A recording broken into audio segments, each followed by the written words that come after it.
Almost everyone has heard. All the countries in the world are heavily in debt. The United States owes more than $38 trillion. Europe has surpassed $14 trillion, and Japan is very close to $9 trillion.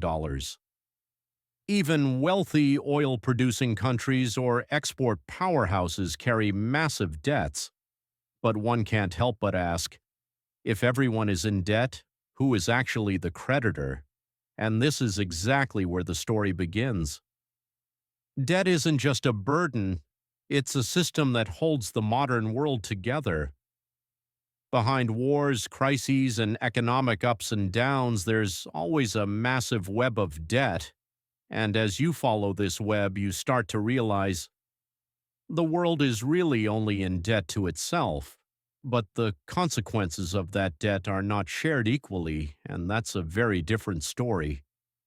Let's go back to the beginning. Long before the first credit card was used, the idea of national debt was born out of war. In 1694, England was fighting France and was running out of gold. The king turned to merchants for help. "I'll pay you interest if you finance the state," he said.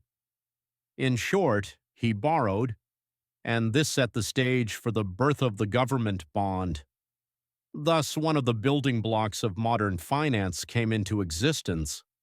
Soon, other countries followed suit. Debt quickly became a measure of prestige.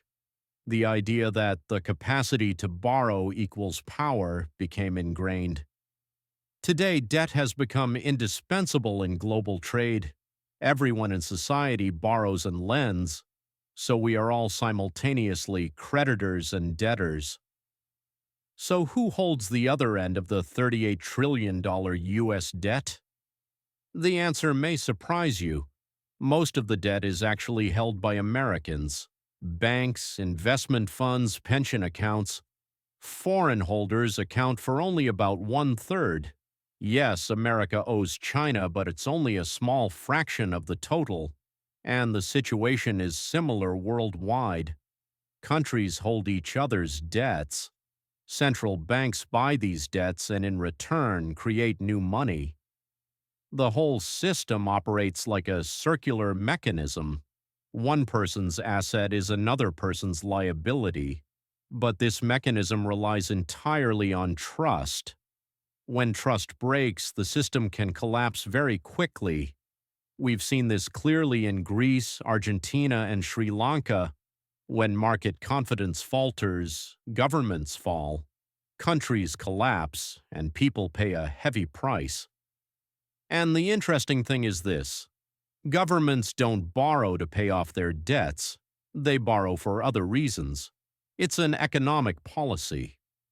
The goal isn't to eliminate debt, it's to maintain it. Government debt is considered the world's safest haven by investors. The system revolves around it, markets depend on it, banks take it as collateral, and central banks treat it as equivalent to money. In short, in the modern world, debt is not a problem, it has become a tool. But is it fair? No. The benefits of debt rise, while its costs are pushed down. Just like with a cow, the milk goes up, the burden goes down. Debt works the same way today. In today's system, debt has become the main mechanism that keeps it all running. But this doesn't mean it can go on forever. If trust ever fails and the cycle breaks, we will all face an inevitable truth. Debt, at its core, is nothing more than a promise that's hard to keep.